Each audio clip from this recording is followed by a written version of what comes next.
எல்லாருக்கும் வணக்கம். இன்னைக்கு நான் ஜோக்கு சொல்ல போகிறேன். ஒரு வாட்டி ஒரு பையனும் தாத்தாவும் நடந்து போயிட்டு இருந்தாங்க. பையன் தாத்தாக்கு முன்னாடி ரொம்ப தூரத்துக்கு போயிட்டா. தாத்தா கத்தி கேட்டாரு, என்னடா இவ்வளோ தூரத்துக்கு முன்னாடி போயிருக்க, கொஞ்சம் கிட்ட வந்தா நல்லா இருக்கும்ல அப்படின்னு கத்தி கேட்டாரு. பையன் திரும்பி சொன்னான், தாத்தா இதான் தாத்தா ஜென்ரேஷன் கேப்பு அப்படின்னு சொல்கிறான்.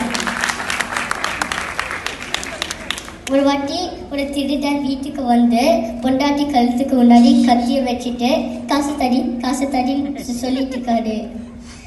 ஆனால் பொண்டாட்டி கத்திட்டு இருக்காங்க, காப்பாத்துங்க அப்படின்னு கத்திட்டு இருக்காங்க. ஆனால் அவங்களோட புருஷன் இந்த மாதிரியே பார்த்துட்டு இருக்காரு, அப்படியே பார்த்துட்டு இருக்காரு. அதுக்கப்புறம் பொண்டாட்டி திருப்பி கத்தி சொன்னாங்க, என்னங்க பார்த்துக்கிட்டே இருக்கீங்க, நீங்க காப்பாத்துங்க அப்படின்னு கத்துனாங்க. என்னால அந்த மாதிரி பார்த்துட்டு இருந்தாங்க. அதுக்கப்புறம் திருட பார்த்து சொன்னாரு, என்னடா அவ பொண்டாட்டி சாக போட நீ அப்படியே பார்த்துட்டீங்க அப்படின்னு கேட்டோன்னே புருஷன் சொன்னாரு, இல்ல இதான் இப்ப பொண்டாட்டி பயந்து ஃபர்ஸ்ட் டைம் பார்த்தது, சூப்பரா இருக்குது அப்படின்னு சொன்னாரு. ஒரு வாட்டி ஒரு பிச்சைக்காரன் பிச்சை வாங்க போனாரு. ஒரு ஸ்டோருக்கு போயிட்டு பிச்சை தாங்கன்னு கேட்டோன்னா பிச்சை தந்துட்டாங்க.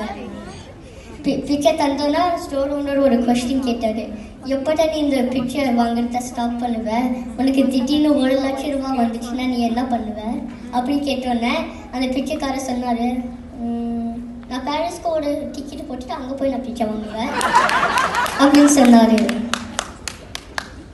ஒரு வாட்டி ஒரு பையன் கிளாஸுக்கு போய் மேத்ஸ் டெஸ்ட் எழுதிட்டு வந்தோடனே அப்பாட்ட காமிச்சான் பையன். அதுக்கப்புறம் அவனோட அப்பா பார்த்து சொன்னார், என்னடா இவ்வளோ கம்மியாக வாங்கியிருக்க, ஒரு 2 உத போட்டால் தான் நல்லா இருக்கும் அப்படின்னு சொன்னார். அதுக்கப்புறம் பையன் சொன்னார், வாங்கப்பா எனக்கு மிஸ்ஸோட அட்ரஸ் தெரியும், வாங்க போகலாம் அப்படின்னு சொன்ன அந்த பையன். ஒரு வாட்டி ஒரு ஆள் சிவில் இன்ஜினியருக்கு போய் கேட்டாரு, எனக்கு ஒரு வீடு கட்டி தரீங்களா, எவ்வளோ ஆகும் காஸ்ட்டு அப்படின்னு கேட்டோன்னே அந்த ஆள் சிவில் இன்ஜினியர் கீழே பார்த்துட்டு சொன்னார், கீழே வீடு 10 லட்சம் ரூபா ஆகும், மேலே வீடு 2 லட்சம் ரூபா ஆகும் அப்படின்னு சொன்னார். அதுக்கப்புறம் அந்த ஆள் யாருக்கு வீடு வேணுமோ என்று சொன்னார், இந்தாங்க 2 லட்சம் ரூபா, மேலே வீடு மட்டும் கட்டிடுங்க போதும் அப்படின்னு சொல்லிட்டாரு. ஒரு வாட்டி ஒரு வாத்தியார் கேட்டாரு, முட்டை போடுற 3 லிவிங் திங்ஸ் சொல்லுன்னு.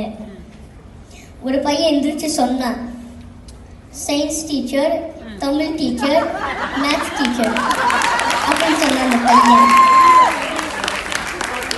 ஒரு வாட்டி ஒரு வாத்தியார் போய் பசங்கள்கிட்ட சொன்னாரு, விவசாயிகளா விதைக்கிறாங்க, நானும் உங்களுக்கு அறிவு விதைக்கிறேன் அப்படின்னு சொன்னாரு.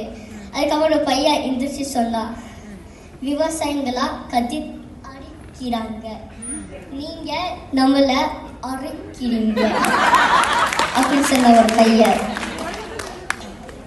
இந்த தமிழ் சங்கம் தந்த வாய்ப்புக்கு எனக்கு நன்றி.